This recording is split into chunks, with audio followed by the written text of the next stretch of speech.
তাহলে বিদ্যাপতি পদটা তোমরা কম বেশি বুঝলে যে রাধারানীর কি অবস্থা, কৃষ্ণ প্রেমে পাগল হয়ে। যদি আমরা এটা যদি ভগবানের দিকে জীব মিজানো হয়, জীবের স্বরূপ কি? নিত্য কৃষ্ণ দাস। রাধারানীর স্বরূপ কি? কৃষ্ণ ছাড়া আন জানে না।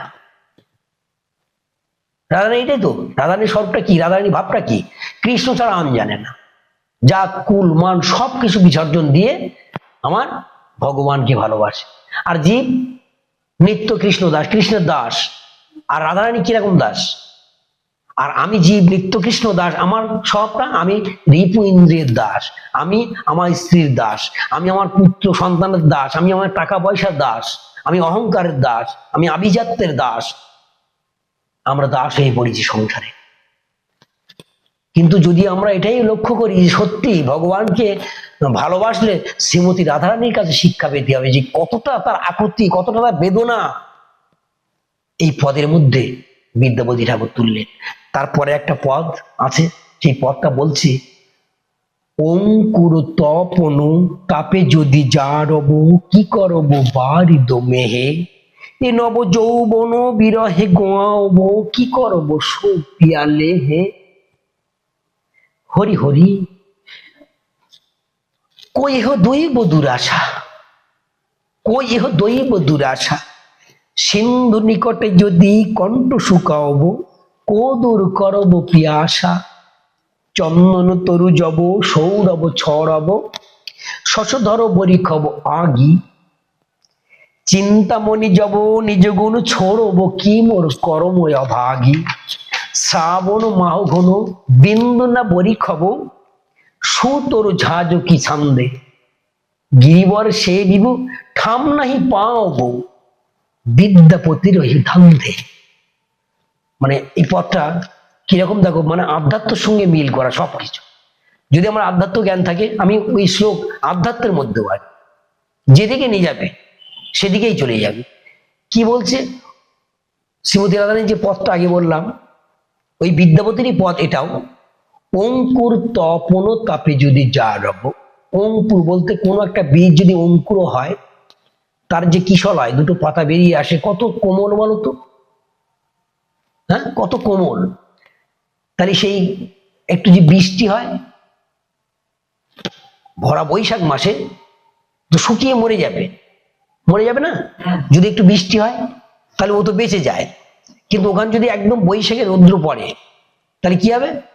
তাই বলছে অঙ্কুর, সবে অঙ্কুর তপন, তপন মানে সূর্য, তাপে যদি যা রব, ওই অঙ্কুর হয়ে যে সবে কচি কিশল হয়, তাতে যদি তপন মানে সূর্যের তাপে যদি তাকে জারে মানে দগ্ধ করে, তাই বলছে অঙ্কুর তপন তাপে যদি যা রব কি করব বারিদ মেঘ।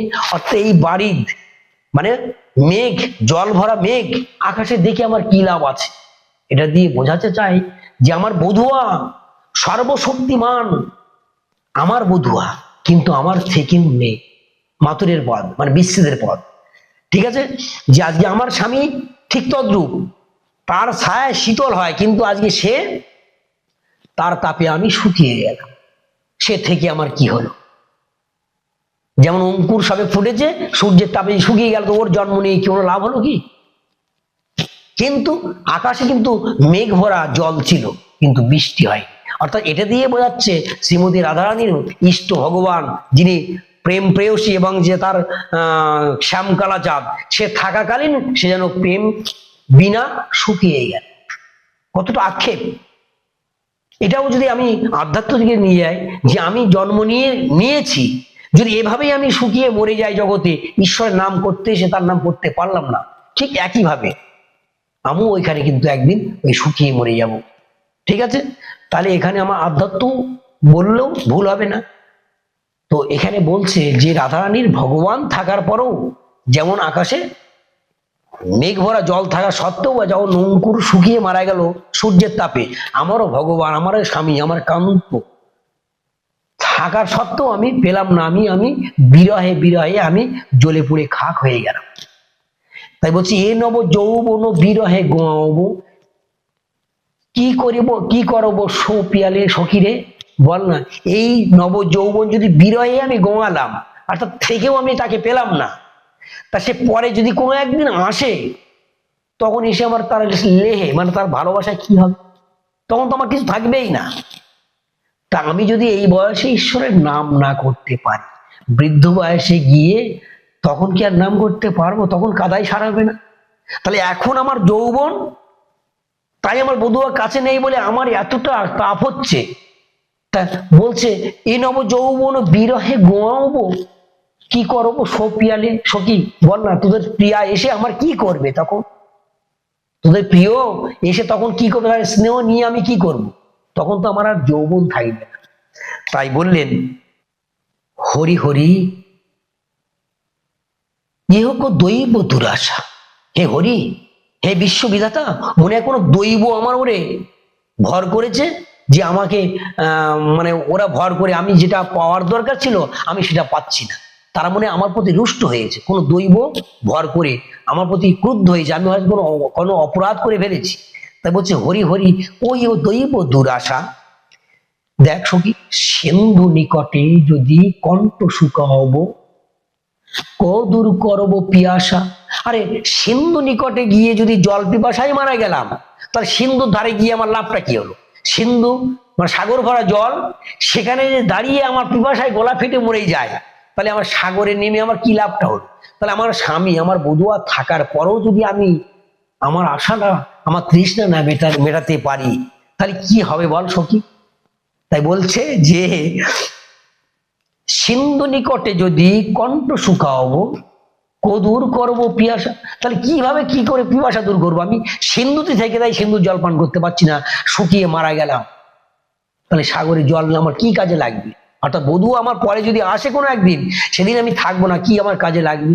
তা যেদিন আমার যৌবন শেষ হয়ে গিয়ে বৃদ্ধ বার্ধক্যে চলে যাব, সেদিন কান্না সার হয়ে যাবে, আমার গোবিন্দকে আমি আর পাবো। দিন থাকতে ডাকতে পারলে তিনি ডাকে সাড়া দিতেন। শক্তি সামর্থ্য না থাকলে ভগবানকে ডাকা যায়। জমের ভয়তে অনেকে ডাকে, বৃদ্ধ বয়সে তখন দেয়ালে পিঠ থেকে যায়, সে সময় অনেকে ডাকে, কিন্তু সময় থাকতে কেউ ডাকে না। ওই যে লালন ফকিরের একটা গান আছে না, সময় গেলে সাধন হবে না, আছে না? তাই সময় চলে গেলে কিন্তু সাধন হবে না। সাধন করতে গেলে শক্তির প্রয়োজন।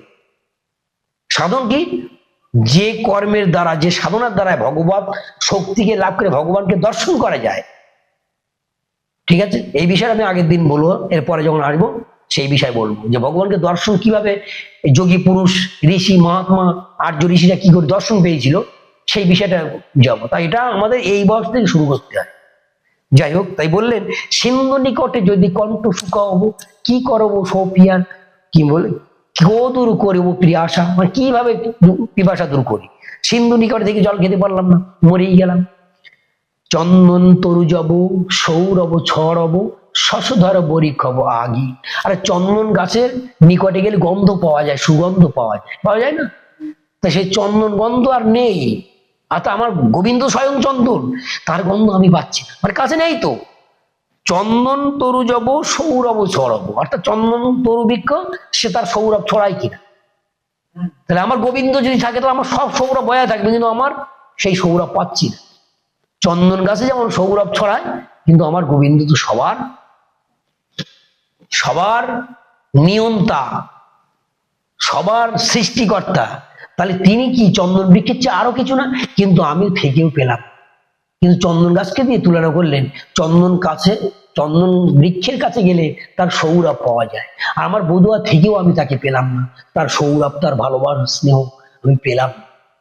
আর বললেন, শশধর বরিখব আগি। ভেবেছিলাম আমি চন্দ্রের শীতল স্নিগ্ধ আলো পেয়ে আমি শীতল হব চন্দ্রের, কিন্তু এখন দেখছি ওই চন্দ্র না, সে সূর্যের তাপ বিতরণ করছে, যেন আগুন ঝরাচ্ছে। অর্থাৎ আমি ভেবেছিলাম আমার বধুয়া পেলে আমি শীতল হব, আমি বধুয়ার কাছে ভালোভাবে খুব আনন্দে থাকবো, আমার মতো শান্তিতে আর কেউ থাকবে না। কিন্তু এখন দেখা যাচ্ছে বধুয়া এখন সেই শশধর ছিল, সে এখন সূর্যের কিরণ দিচ্ছে, আমাকে পুড়িয়ে মারছে। বুঝতে পারছো তো? তাই বললেন যে চন্দন তরু জব সৌরভ ছড়ব, শশধর বরিখব আগি। শশধর মানে চন্দ্র, বরিখব বর্ষণ করছে, আগি মানে আগুন। চেয়েছিলাম যে একটু ঠান্ডা শীতল বাতাস পাবো বা ছায়া পাবো, সেইটা ভেবেছিল কৃষ্ণকে, কিন্তু কৃষ্ণ এখন আগুন ঝরাচ্ছে। জান এটাই বোঝাচ্ছে, চিন্তামণি জব নিজ গুণ ছড়ব, কি মোর করময়া ভাগী। চিন্তামণি তরু, তরু মানে বৃক্ষ, চিন্তামণি তরু হচ্ছে গোলক বৃন্দাবনেই থাকে। সেই চিন্তামণি তরুকে কিরকম, তুমি যা চাবে তাই পাবে। এই তরুর বিশেষ গুণ হচ্ছে এটাই, যেরকম কামধেনু যা চাবে তাই দেবে। এই এই যেটা ওটা স্বর্গে ছিল কামধেনু, আর চিন্তামণি বৃক্ষ ছিল গোলকে, যেখানে আমার গোবিন্দ ছিল। ঠিক আছে, এই চন্দন তরু, এই চিন্তামণি তরু, তুমি যা চিন্তা করবে সেই চিন্তা পূর্ণ করবে। কোনো একটা কিছু চিন্তা করছো সেটা এসে যাবে। এই বৃক্ষের গুণাই, কিন্তু আজকে সেই বৃক্ষ কি হয়েছে, নিজ গুণ ছড়ব, মানে নিজের গুণ ছেড়ে দিচ্ছে। অর্থাৎ কৃষ্ণও ঠিক সেই চিন্তামণির স্রষ্টা, তার কাছে নেই কি, কিন্তু আজকে সেই নিজের গুণ ছেড়ে দিয়েছে, মানে আর পাওয়া যাচ্ছে না। বোঝা গেল? তাই বলছি চিন্তামণি যেমন যা চাওয়া যায় পাওয়া যায়, তাহলে সে নিজের গুণ যেমন ছেড়ে দিয়েছে। আমি ভেবেছিলাম আমার বধুয়া চিন্তামণি রোপণ করেছে এবং সেই চিন্তামণির স্রষ্টা, তার কাছে আর কি পাওয়া যায়, কত কি পাওয়া যাবে। আজকে আমি সেই চিন্তামণি তরু যেমন যেমন নিজের গুণ ছেড়েছে, আজকে কৃষ্ণ আমাকে ভুলে গেছে। আমি আশা করেছিলাম কিন্তু পেলাম না। তাই বললেন, কি মোর কর্ময়া ভাগী, আমার কর্ম এত খারাপ, আমি অভাগী, আমি কপাল পড়া, তাই আমার এই দশা, কারো দোষ না রে সখী। তাই বলছি, দেখ সখী একটু তাকিয়ে দেয়, শ্রাবণ মাহ ঘন বিন্দু না বরি খব, বিন্দু না বরি খব সুতরু ঝাঁঝুকি সন্ধে। শ্রাবণ মাহ ঘন, অর্থাৎ ঘন মানে মেঘ, শ্রাবণ মাহ মানে শ্রাবণ মাস, ঘন মেঘ, কিন্তু বিন্দু না বরি খাবো, এক বিন্দু যদি বৃষ্টি না হয় তো ওই শ্রাবণ মাসের মেঘে আমার কোনো যা আসে, কোনো কিছু হবে কি? তাহলে আমার এই শ্রাবণ মাস বলতে কি আমার গোবিন্দ আছে আমার মাথার উপরে, থেকে যদি তার স্পর্শ না পাই, তার ভালোবাসা না পাই, তার কাছে নিকটে যদি যেতে না পারি, তাহলে কি হবে? এখানে এইটা দিয়ে বোঝাচ্ছে, শ্রাবণ মাহ ঘন বিন্দু না বরি খাবো, এক বিন্দু যদি বর্ষা না হয়, তাহলে ওই আকাশ ভরা মেঘ দেখে আমার কোনো লাভ নেই। তাই আমার বধুও আমার ছিল, কিন্তু আমার ঠিক ওই একই অবস্থা হলো, ওই মেঘে আসে এক বিন্দু বৃষ্টি হলো না। তাই বলছে সুতরু ঝাঁঝকি ছন্দে, সেই সুতরু বৃক্ষ ঝাঁঝকি মানে বন্ধাত্ম দেখা দিয়েছে, মানে কোনো একটা নারী যার বাচ্চা হয় না তাকে বন্ধাত্ম নারী বলা হয়। তাই এই তরু বৃক্ষ যেন আজকে বন্ধাত্ম দেখা যাচ্ছে, আচ্ছা হিজড়া, ঠিক আছে, ঠিক এই রূপ ধারণ করেছে। তাই দেখ সখী বলছে, গিরিবর সেবী গিরিধর সেবী ঠাম নাহি পাবো, বিদ্যাপতি রঘু ধান্তে। আজকে গিরিধরকে অর্থাৎ গিরি গোবর্ধনকে ধারণ করে গোকুলবাসীকে বাঁচিয়েছিল আমার বধুয়া, আমার প্রাণনাথ, সে গোকুলবাসীকে বাঁচিয়েছিল। কিন্তু আজকে সে, আমি যে গিরিবর সেবিব ঠাম না পাও, মানে কাছে যদি না পাই তা কি পূজা করব আমি ধারে। তাই বিদ্যাপতি রয়েছে ধন্দে, অর্থাৎ ধন্দে পড়েছে বিদ্যাপতি, যে কি এ কি বাবা, এই ভাব হচ্ছে আমার ঠাকুর বিদ্যাপতি, কবি, মিথিলার কবি বিদ্যাপতির পদ। আরো বহু বহু পদ এই বিদ্যাপতির, সেগুলো খুব মারাত্মক, এবং এগুলো ব্রজগুলি ভাষা আছে, এগুলো বুঝতে গেলে একটু কষ্ট হয়, হয়তো কিছু সাধু সঙ্গ করলে এগুলো জানা যায়। যাক, তোমরা বলেছো যে বিদ্যাপতি পদ একটু জানবে, তারপর একটা চণ্ডীদাসের পদ না বললে, মানে সহজ প্রাঞ্জল ভাষায় চণ্ডীদাস ঠাকুর এই পদগুলো রচনা করে খুব সহজ ভাবে, কিন্তু বিদ্যাপতি পদ বহু কঠিন। হ্যাঁ, বহু বৈষ্ণবের পদ আছে, তো আমি একটু চণ্ডীদাসের একটা পদ একটু বলি।